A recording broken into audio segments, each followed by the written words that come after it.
Hello hello, എന്തൊക്കെയുണ്ട്? എല്ലാത്തെയും പോലെ ഇന്നൊരു മിനി വ്ളോഗാണ്. അതിന് മുന്നേ ഒരു സംഭവം കാണിച്ചു തരാം. നോക്കൂ, ഇപ്പൊ സമയം രാത്രി 12 മണിയായിരിക്കും. ഇന്നെന്താ എവിടെന്നില്ലാത്ത നല്ല വിശപ്പുണ്ടായിരുന്നു.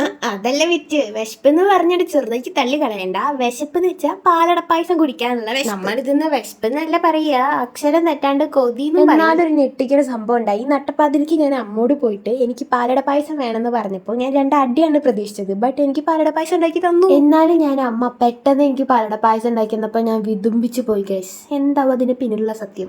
എന്തായാലും നല്ല സൂപ്പർ പാലട പായസമായിരുന്നു. അങ്ങനെ പാലട പായസം ഒക്കെ കുടിച്ച് ഞാൻ ഇങ്ങനെ റൂമിൽ ഇരിക്കുമ്പോഴാണ് എന്റെ കണ്ണിലൊരു സംഭവം. എന്റെ കുറച്ച് മുന്നത്തെ ബുക്സ് അവിടെ സ്ലാബ് ചേട്ടന്റെ മുകളിൽ ഇങ്ങനെ ഇരിക്കുന്നുണ്ട്. അതൊക്കെ എന്തെങ്കിലുമൊക്കെ എടുത്ത് വൃത്തിയാക്കി അവിടെ തന്നെ വെക്കണം. നമ്മൾ കഴിഞ്ഞൊരു വ്ളോഗിൽ പറഞ്ഞിട്ടുണ്ടായിരുന്നു റൂം ക്ലീൻ ആക്കി. ആ റൂമിന്റെ അവസ്ഥ ഇപ്പൊ ഇങ്ങനെയാണ്. ഇതിപ്പോ അവിടെ പുതിയൊരു പോസ്റ്റർ വന്നു. ഈ പോസ്റ്ററിന്റെ ലിങ്ക് വേണമെങ്കിൽ ലിങ്ക് കമന്റ് ഇട്ടാൽ മതി. ഇക്കൊരു പ്രശ്നമുണ്ട്, കുറേ മധുരം കഴിച്ചാൽ അപ്പൊ തലയ്ക്കൊരു മത്താവും. അതുകൊണ്ട് ഞാൻ ഇപ്പൊ പുളി അന്വേഷിച്ച് കിടക്കുന്ന കാഴ്ചയെടുപ്പ് കാണുന്നത്. എന്റെ ഭാഗ്യത്തിനോട് പുളി കഴിഞ്ഞു. അപ്പൊ അമ്മ പറഞ്ഞു വെള്ളം കുടിച്ചാൽ മത്തും നടന്നുകൊണ്ട്. അപ്പൊ വെള്ളം കുടിക്കുകയാണ്. ബൈ ദ ബൈ, ഇന്നത്തെ വീഡിയോ ഇത്രയുള്ളൂ. നെക്സ്റ്റ് വീഡിയോ വരുന്നവരെ സ്റ്റേ ട്യൂൺ. ബൈ.